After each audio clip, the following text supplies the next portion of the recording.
नमस्कार दोस्तों, आज 30 जनवरी 2022 इस वक्त हम भाईंदर ईस्ट में हैं। जैसा कि पिछली बार आप लोगों को एक जानकारी हमने दी थी,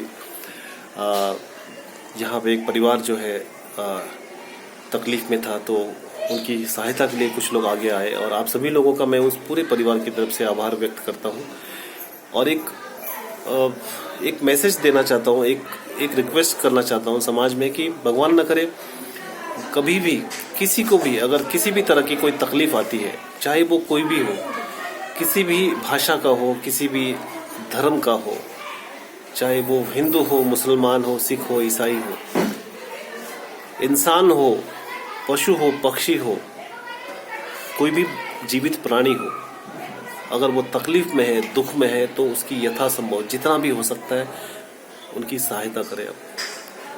तभी हमें, आपको, हम सबको इंसान कहलाने का हक है, अदरवाइज नहीं।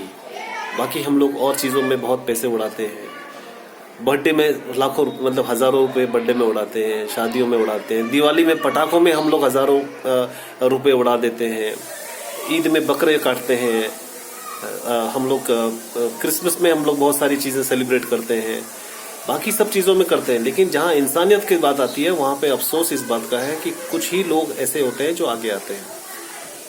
तो हमें सबसे पहले ज़रूरत है एक इंसान बनने की, और मैं कोशिश यही करता हूँ कि हम एक इंसान बने और इंसानियत के रास्ते पे चले। तो जितने लोग हमें जो भी हमारे पास इस तरह की एप्लीकेशंस आती है, केसेस आते हैं, तो जितने लोग हमें सहयोग करते हैं, अभी भी कर रहे हैं, मैं उन सभी लोगों का दिल की गहराइयों से बहुत बहुत कोटि कोटि धन्यवाद करना चाहता हूँ अपनी तरफ से, उन तमाम परिवारों की तरफ से जिनकी समय पे, दुख के समय पे आप लोगों ने सहायता की है। और ईश्वर से ये प्रार्थना करता हूँ कि ईश्वर आपको, आपके पूरे परिवार को, आपके बीवी बच्चों को, सबको हमेशा स्वस्थ रखे, सुखी रखे, खुश रखे, यही मैं कामना करता हूँ। यहाँ पर हमारे दुर्गेश जी हैं जो एक सोशल वर्कर है, वो भी हमारे टीम से, जिनकी वजह से हम यहाँ पहुँचे हैं।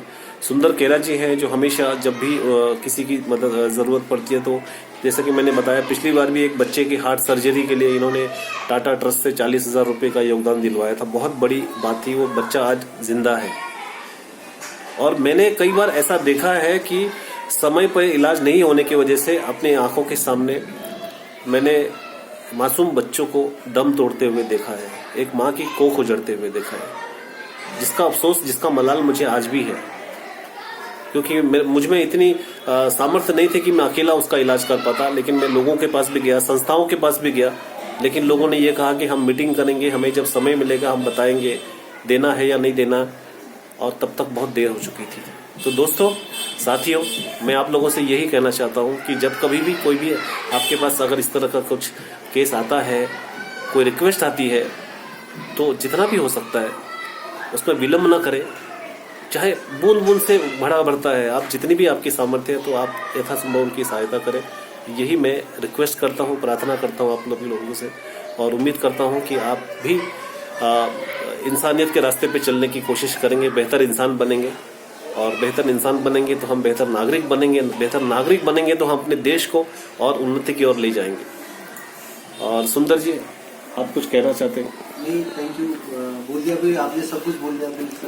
बाकी आप लोगों को क्या संदेश देना चाहते हैं कि जैसे आप करते रहते हैं, ये सोशल वर्क करते रहते हैं, तो उसमें करना चाहिए लोगों को भी, जैसा जिसकी जो क्षमता हो सब करना चाहिए। आप कुछ कहना चाहते हैं, धन्यवाद देना चाहते हैं? मैं सभी का तहे दिल से धन्यवाद देती हूँ कि मुझे इस समय सब। मंजू जी, आप? नहीं, जो भी जैसे भी मदद कर सके उसके लिए बहुत बहुत धन्यवाद। आगे भी इसकी मदद करते रहेंगे तो उसका भी घर चल जाएगा। मैडम, आप कुछ? जैसा कि देखा आपने कि यहाँ पे हम कई बार लोगों के जो गम होते हैं, दुख होते हैं, उनके आंसुओं को पढ़ नहीं पाते हैं, हमें समझना चाहिए। तो ये मुझे लगता है कि शायद बताने की ज़रूरत नहीं है।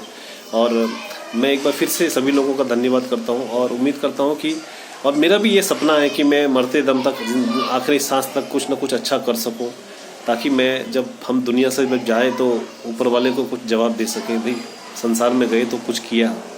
पैसा जितना भी कमाएंगे साथ में कुछ नहीं जाता है, सब खाली हाथ यही जाना है। बट यही है कि हम जो हमारे कर्म होते हैं, हमारे पाप और पुण्य कर्म जो है वही हमारे साथ जाते हैं, उससे हम बच नहीं सकते। तो अगर हम अपने जीवन में अगर किसी के काम नहीं आ पाए तो मुझे लगता है कि हमारा जीवन व्यर्थ है। तो मैं यही उम्मीद करता हूँ कि हम सभी लोग इंसानियत के रास्ते पे चलेंगे, एक बेहतर इंसान बनेंगे और दूसरों को भी इंसानियत का रास्ता बताएंगे। आप अपना ख्याल रखिएगा। Take care and god bless you.